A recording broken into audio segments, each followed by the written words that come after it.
Sumainyo ang Panginoon. At sumayo rin. Ang mabuting balita ng Panginoon ayon kay San Juan. Papuri sa iyo, Panginoon. Nung panahong iyon, dumating si Jesus sa isang bayan sa Samaria na tinatawag na Sicar, malapit sa bukid na ibinigay ni Jacob sa kanyang anak na si Jose. Dito matatagpuan ang balon ni Jacob. Umupo si Jesus sa tabi nito sapagkat siya'y napagod sa paglalakbay. Halos katanghaliang tapat na noon. May isang Samaritanang dumating upang umigib. Sinabi ni Jesus sa kanya, "Maaari bang makainom?" Wala noon ang kanyang mga alagad sapagkat bumili ng pagkain sa bayan. Sinabi sa kanya ng Samaritana, "Kayo'y Hudyo at Samaritana ako. Bakit kayo humihingi sa akin ng inumin?" Sapagkat hindi nakikitungo ang mga Hudyo sa mga Samaritano. Sumagot si Jesus, "Kung alam lamang ninyo kung ano ang ipinagkakaloob ng Diyos at kung sino itong humihingi sa inyo ng inumin, marahil ay kayo ang hihingi sa Kanya at kayo na may bibigyan Niya ng tubig na nagbibigay buhay." "Ginoo," wika ng babae, "malalim ang balong ito at wala man lamang kayong panalok. Saan kayo kukuha ng tubig na nagbibigay buhay? Higit pa ba kayo kaysa aming ninunong si Jacob na nagbigay sa amin ng balong ito? Uminom siya rito pati ang kanyang mga anak at ang kanyang mga hayop." Sumagot si Jesus, "Ang uminom ng tubig na ito'y muling mauuhaw. Ngunit ang uminom ng tubig na ibibigay ko ay hindi na muling mauuhaw. Ito'y magiging isang bukal sa loob niya, babalong, at magbibigay sa kanya ng buhay na walang hanggan."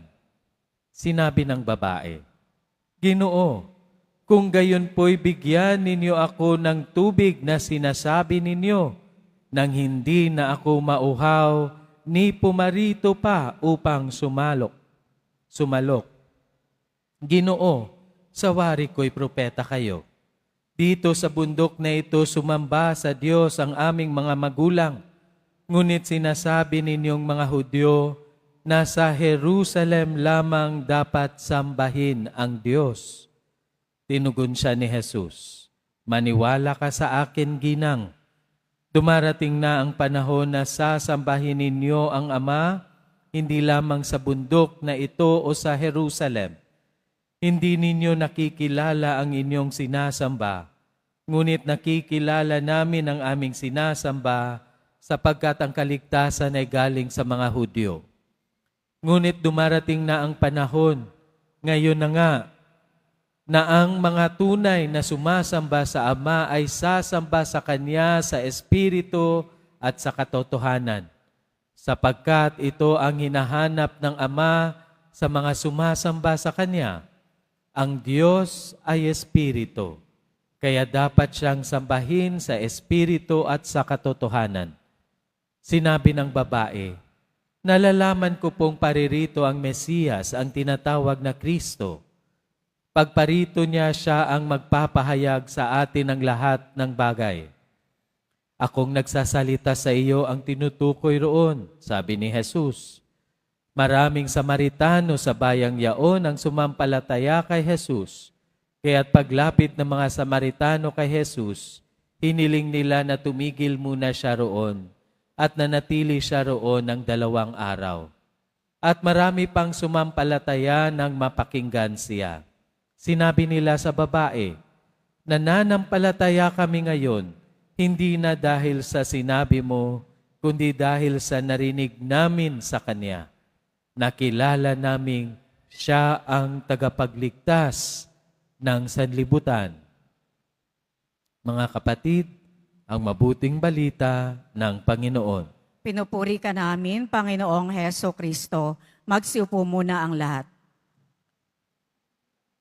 Ang sinumang uminom ng tubig na ibibigay ko ay hindi mauuhaw kailanman.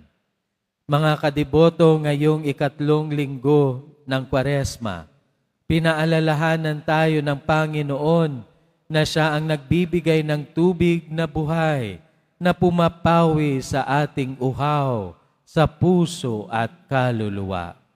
Ang tubig na ito ay ang Espiritu Santo na tinanggap natin sa binyag. Ito ang biyaya ng Diyos na patuloy nating tinatanggap sa salita ng Diyos at sa mga sakramento, lalo na sa banal na Eucharistia. Narito tayo ngayon sa simbahan upang muling lumapit sa bukal ng biyayang ito. Sa unang pagbasa mula sa aklat ng Exodo, nagreklamo ang mga Israelita dahil sa kanilang pagkauhaw sa ilang. Sa gitna ng kanilang pag-aalinlangan, hindi sila pinabayaan ng Diyos. Mula sa bato sa Horeb ay dumaloy ang tubig at sila ay nabigyan ng buhay. Mga kadiboto, sa ating sariling mga buhay, mayroon din tayong mga panahon ng pagkatuyo sa ating mga puso at sa ating pananampalataya. May mga problema, paghihirap, at mga pagsubok na tila nagpapahina sa ating pananampalataya.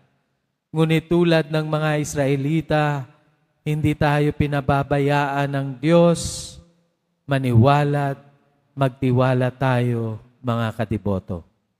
Sa ating Ebanghelyo ayon kay San Juan, tayo ay dinala sa tagpuan ng ating mahal na Poong Jesus Nazareno at ang babaeng Samaritana sa balon ni Jacob. Ang babaeng ito ay itinuturing na makasalanan at iniiwasan ng iba. Kaya narinig natin, tanghaling tapat, nagpunta ang babae kung saan sobrang init at walang ibang pumupunta sa balon para umigip. Siya ay kinamumuhian ng lipunan, tinalikdan dahil sa kanilang pagtingin. Siya ay makasalanan, marumi. Ngunit, hindi siya tinanggihan ni Jesus. Sa halip, inalok siya ng tubig na buhay na magiging bukal ng buhay na walang hanggan. Ganito rin ang paanyaya ni Jesus sa atin, mga kadiboto. Ang tubig na buhay na ito ay ang pag-ibig ng Diyos na ibinubuhos sa ating puso sa pamagitan ng Espiritu Santo, tulad ng sinasabi ni San Pablo sa kanyang sulat para sa mga deboto sa Roma. At pagkatapos makatagpo ni Jesus, iniwan ng babae ang kanyang banga at ipinahayag sa iba ang kanyang naging karanasan. Tayo rin ay tinatawag na maging saksi ng ating mahal na Poon sa ating mga pamilya, sa ating komunidad, at sa lahat ng ating nakakasalamuha. Ngayong Kwaresma, inaanyayahan tayong talikuran ang mga bagay na humahadlang sa ating relasyon sa Diyos. Iwanan natin ang ating mga banga, ang masasamang gawi at mga paghuhumaling na naglalayo sa atin sa Panginoon. Kaya mga kadiboto, patuloy tayong lumapit sa ating mahal na Poong Jesus Nazareno upang uminom sa tubig na buhay. Hayaan nating baguhin tayo ng kanyang biyaya upang tayo rin ay maging daluyan ng kanyang pag-ibig para sa ating kapwa. Hari nawa.